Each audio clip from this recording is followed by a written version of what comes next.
My name is Priscilla Almquist-Olsen, Program Chair, and this is Lisa Hadley, our Secretary. Lisa is presenting the program tonight for us. And Lisa, tell us a little bit about what the program is. Well, on March 5th, earlier in this month, a couple of other members and myself, Lynn Martin and Linda Pierce, we all took a ride out to Rutland, Massachusetts to visit our State Grange Library Museum. So tonight I'm going to be showing pictures and explaining some of the things that are in the museum. It's very interesting. Wonderful, and we thank you so much for your dedication and commitment, and for Linda and Lynn, and we're looking forward to finding out more about our history. Easton Grange goes back many, many years. For those of you in our viewing audience, we are meeting at Holy Trinity Lutheran Church, 6 o'clock supper, third Monday of every month, except January and February. So please join us, have some wonderful food, and see some very interesting programs. Okay, thank you. Take it away, Lisa. Okay, should I take that microphone? So this is the picture of the outside of the State Grange building when we first arrived. As you can see, there was still snow on there. It was a really nice little building. And we were greeted by Amber and Randy Vale, who belong to the Grange also, husband and wife, and they're the caretakers of this museum, and they really do a fantastic job. We really had a lot of fun.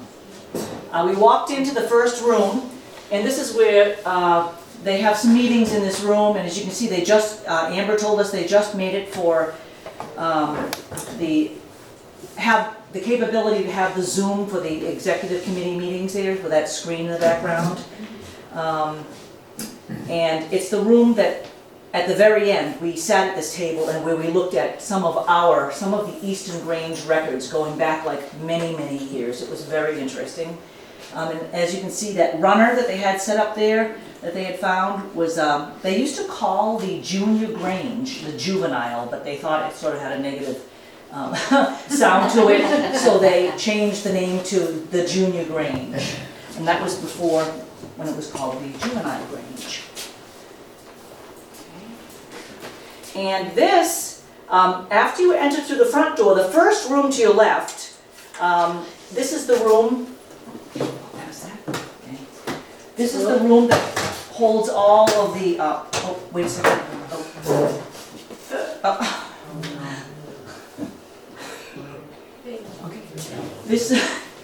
This is the room that holds all of the past and present sashes, banners, the awards, the pins of national and just, you know, separate state Granges. It's very, very interesting. And that there is a display of some of the various sashes, state and national sashes. And these two here are examples of two of the different national sashes. They're gold, as you can see. They're beautiful. They had a little corner dedicated to this gentleman called Charles Gardner. He was known as the spokesman of the farmer. And the next picture is a little corner, several things there. This is well, it's right on the, where the plaque of wood is up there, but there was a state park out there. Charles Gardner State Park.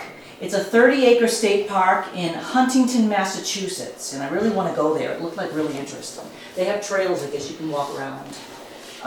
And this is the book that Charles Gardner wrote called The Grange, Friend of the Farmer. It's hard to see it because of that wood there, but it's called Friend of the Farmer. And he lived, Charles Gardner lived from 1867 until 1947, and he wrote that book. This is really interesting. This is a photograph of all of the Grange members who attended the 75th annual session. You can see how many people were there, of the National Grange. It was held in Worcester in November of 1941. So it was very interesting to look at some of the clothing too that the people wore back then, and all the hats. It was really fun. I took a photograph of a couple of these. They had some really interesting pamphlets and posters And this is one of the early posters that they had, advertising the Grange while they were trying to get people to join.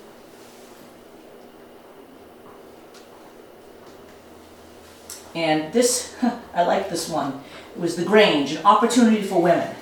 And actually, the Grange is, it's a really good organization because women have had leadership roles from the very beginning. And I took that picture because I thought it was really great. You know, it was a timely thing, but it actually is sort of really like a thing that's really appropriate for today too, you know? Very interesting. This here is a book of the history of the Grange movement. I couldn't touch this. This is one of the original books. It was very old, but it was all behind glass. They had a lot of things you couldn't touch, but I tried to get a picture best I could through the glass. And the next thing here is an original 5th degree instruction book. And it was autographed by the master of the Massachusetts State Grange. So I think you might be able to see down there. It's an original 5th degree instruction book, yeah, by James Draper, 1879 to 1887. So it was really old. It was, you could see too, it was very falling apart. This is hard to make out, but it was actually kind of interesting. It's a photograph of a historical gavel, and the body is made from a piece of the first parish in Concord, Mass, which was built in 1712, and the original parish burnt down in 1900. The handle's made of a piece of the old powder house, where the powder was stored during the Revolutionary War. The British heard that maybe some powder was being stored in the house, and that's what caused them to come out on the 18th of April. So that's coming from that same era, so it's amazing. The dark pieces of wood at the ends of the gavel are from the sub-sill of the Old North Bridge, where the shot heard round the world was fired. Charles Gardner's 50-year jewel, oh, that was the next one, I guess. Yeah, that's Charles Gardner's 50-year jewel. These are things all still under that case. This is his 50-year jewel, and there's also various recognition membership pins there. Mass State Grange, Master's 7th degree, the committee in Worcester from 1961, the 82nd National Session in Portland, Maine. All these things were behind the glass, very interesting. And the 95th National Session in Worcester, and a delegate 57th Annual Mass State Grange Session in Springfield. So, all of these things were there. So if you keep going, that's what all of these things are. All these different awards. There was a lot more actually than it looks from these pictures. There was a lot to look at and a lot to take in. More of the same. Wow. Yeah, and different awards. And those there, if I go back to that picture that I just, hold on. If I go back to that one there, those were given out at the Big E, originally at the Big E. And also there's awards that they don't give out anymore. They used to have a Mass State Grange Fair, and those awards were there too. In that, behind that glass there. This is all still in the same room. This here, those, can you see those things like in the middle part of that cupboard there? That was like an award that the National Grange used to give out to exemplary local Granges. There was a certificate also of membership in there dated December 1896 and signed by the Master Thayer and the secretary in there too. This is beautiful. He said he wasn't sure, he wasn't 100% sure. Oh, hold on. Well, no, that's the Grange membership that I just talked about. Isn't that beautiful? That's so gorgeous. I love that. You can see it a little better. That's still the certificate. That's how it used to look when you used to get a membership certificate. It used to be that beautiful. And those there, this is the thing I was saying that Randy wasn't sure what these were. 100% sure, but some of them came with a little screw through the hole of the bottom of those. Those were like a metal material, and he said they think this was the predecessor to bumper stickers. People used to put those in the back of their cars. I have one of those that says East Bridgewater Grange on it. Oh, you do? Yeah, I'll bring it in one time. Is that what that is? Yes. He thinks that's what it was. Yeah, that's very interesting. Let's see. And these are stamps. The National Grange celebrating 100 years, 1867 to 1967. And the envelope there, you see, has stamped on it, and it says commemorating 100 years of the National Grange. And it was dedicated to the economic growth of American farmers. That was on that envelope. These here are just, I'm sure Lynn and Linda would say the same, these were just so beautiful. These were the handmade banners from 1913 that used to be used for a short period for the Three Graces. The 1913 Fuller Regalia catalog description of these banners reads, "Stand back of the Graces and bare hand-painted emblems of Pomona, Flora, and Ceres." Although the idea of Grace's banners never caught on, so these didn't catch on, these banners are a beautiful example of early Grange regalia.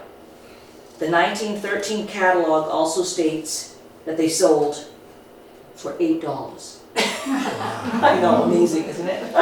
It was so beautiful, all hand done, all hand embroidered, just amazing. And the set belonged to the Massachusetts State Grange and was used in early state Grange sessions, but it's just there now. So then we moved into the last room, which I know Lynn and I really thought some of this stuff was really interesting. This is a page from one of the minutes that was there, dated February 2000.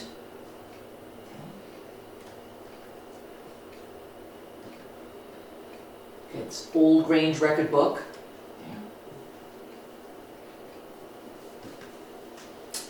And this was a 100th anniversary program that the Easton Grange had. It was a little pamphlet. And this poem here, it's really a neat little poem.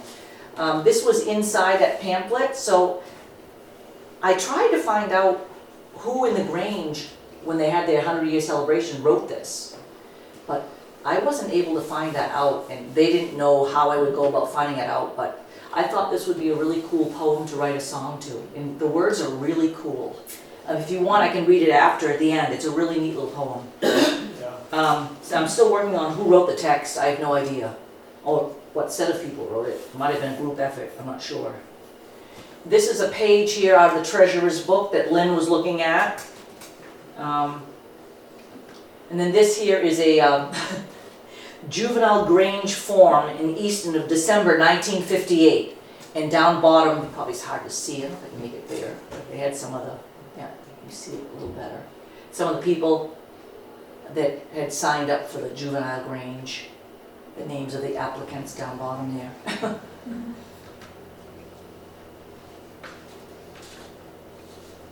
Hold on one second, I think I gotta go back to. Okay. Yeah, shouldn't there be an Ames name on that sheet? Have sheet. Oh, okay. And when, in the very front of this museum/library, Massachusetts State Grange Library Museum, they had a very interesting miniature Grange setup. So it was the exact replica of how the Grange should be set up. And there was a little plaque that said, although the exact origin of this display is unknown, the seal on the rug bears the stamp of Groton Grange number 7. So there's a little thing, I don't know if you can see it here. The setup includes almost every element of a Grange meeting, including gavels, Bibles, a state Grange obligatory, and the charter stand, and more. It's very, look at that. So that's kind of like what it looked like, yeah. And we were kind of laughing because every single person except one person had white hair. At least they had hair. And that is just, when you first went into that first room that I was telling you about, that's the Bible and the flags there. And then on this here, I don't know if you can see this, it has a Grange, I don't know if I can make it a little bigger. Oh. Yeah, I can't make it, oh. I can't pull it down, but this here, that green thing, was it was a Grange liability company up in Keene, New Hampshire. I thought it was kind of interesting. They don't do that anymore, but if you want to take out insurance. Yeah, it was really kind of interesting. And I think that might be, oh, I think I have one more picture, hold on.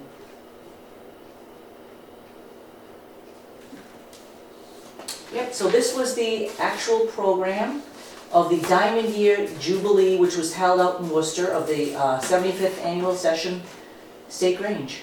And that was the original 75-year. And Lynn, what is it going to be, 100, or was it 150, or is it close to 100? The Nationals was 67, so, yeah. Oh. So that was it. Those are some of the things that we saw. It was, like I said, it was really an education in itself, just seeing everything. So Linda, would you like to add anything to? Yeah. How much Easton records did you see? The whole table was covered with them. It was about 30 minutes. Wait for me. Hold on, Ted, I'll give you this. I want to hear you. No, our Easton records, we had all the Easton records from the beginning, like 1896 to 2010. And it was a tremendous amount. And in 2010, they had taken all the records from Grange Hall, you know, to brought to the archives, because there was a fear that these records could have artificially, you know, accidentally been thrown away because it was right where the thrift store was. All of these records were under the stage. Yeah, so they went and took them, and I had no idea how tremendous amount there was. There was a tremendous amount. It covered the whole table and this high, and so the only thing you really see is that juvenile thing. It was very impressive when you look through it. I really appreciated the fact that they did come in and take those things and bring them to the archive.